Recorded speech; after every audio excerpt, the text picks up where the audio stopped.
సింఘ్వి వేం నరేందర్ రెడ్డి ఏకగ్రీవం రెండు రాజ్యసభ స్థానాలకు 2 నామినేషన్లే దాఖలు. ఈ నెల 9న అధికారిక ప్రకటన.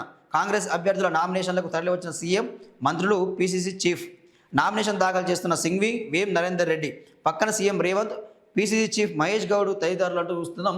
సో ఇక్కడ విషయం ఏంటంటే, రేవంత్ రెడ్డి తన పంతం నెగ్గించుకుంటూ తన స్నేహితుడైన వేం నరేందర్ రెడ్డికి ఆయన ఎంపీగా రాజ్యసభగా ఆయన అవకాశం కల్పించిండు. సో దానికోసం చాలా పోరాటం జరిగింది. సో ఇక్కడ విషయం ఏంటంటే, వేం నరేందర్ రెడ్డి రేవంత్ రెడ్డికి మొదటి నుంచి కూడా అత్యంత సన్నిహితంగా ఉన్నాడు. సో ఇప్పుడు ఆయన ప్రభుత్వ సలహాదారునిగా కూడా నియమించుకున్నారు. దాంతోపాటు ఆయన రేవంత్ రెడ్డి కోసం జైలుకు కూడా వెళ్ళిండు. ఆయన కోసం చాలా త్యాగం చేసిండు కాబట్టి కొట్లాడడం తప్పు లేదు అని చెప్పేసి కొంత ఒక వాదన వినిపిస్తుంది. మరోపక్క చూసుకుంటే, ఇక మీరు ఎమ్మెల్యేలు మీ రెడ్డి వర్గానికి సంబంధించిన ఉంటారు, ఎంపీలు మీ రెడ్డి వర్గానికి సంబంధించిన ఉంటారు, మంత్రులు మీ రెడ్డి వర్గానికి సంబంధించిన వాళ్ళే ఉంటారు. సో మరి ఇప్పుడు బీసీకో ఒక ఎస్సీకో అవకాశం ఇస్తే నష్టమే ఉంది అని చెప్పి చాలామంది బీసీ సంఘాలు, ఎస్సీ సంఘాలు చాలా వరకు కూడా వాళ్ళు కూడా ఇక్కడ విమర్శలు చేస్తూ ఉన్నారు.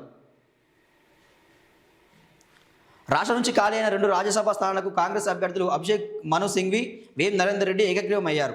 నామినేషన్లకు గురువారం చివరి రోజు కావడం, ఆ ఇద్దరు మాత్రమే నామినేషన్ దాఖలు చేయడంతో వీరి ఎన్నిక ఖాయమైంది.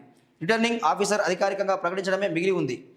కంటే సాయన్న అనే ఇండిపెండెంట్ అభ్యర్థి నామినేషన్ దాఖలు చేసినా అది ఎన్నికల నిబంధనలకు లోబడి లేదు. రాజ్యసభ సభ్యునిగా నామినేషన్ దాఖలు చేయాలంటే కనీసం 10 మంది ఎమ్మెల్యేలు ప్రతిపాదించాలి. కానీ ఇండిపెండెంట్ అభ్యర్థి నామినేషన్పై ఏ ఒక్క ఎమ్మెల్యే ప్రతిపాదన లేకపోవడంతో శుక్రవారం చేపట్టనున్న స్క్రూటినీలో అది తిరస్కరణకు గురవుతుందని రిటర్నింగ్ ఆఫీసర్ ఉపేందర్ రెడ్డి స్పష్టం చేశారు. సో ఇది అంటే రాజ్యసభకు ఇండిపెండెంట్గా పోటీ చేయాలంటే కనీసం ఒక 10 మంది ఎమ్మెల్యేలైనా సంతకాలు పెట్టాలట. సంతకం పెడితేనే ఆయనకు అవకాశం ఉంటుంది. సో లేకపోతే స్క్రూటినీలో తిరస్కరణకు గురయ్యే అవకాశం కనిపిస్తూ ఉంది. సో ఈ లాంఛనమే ఇక.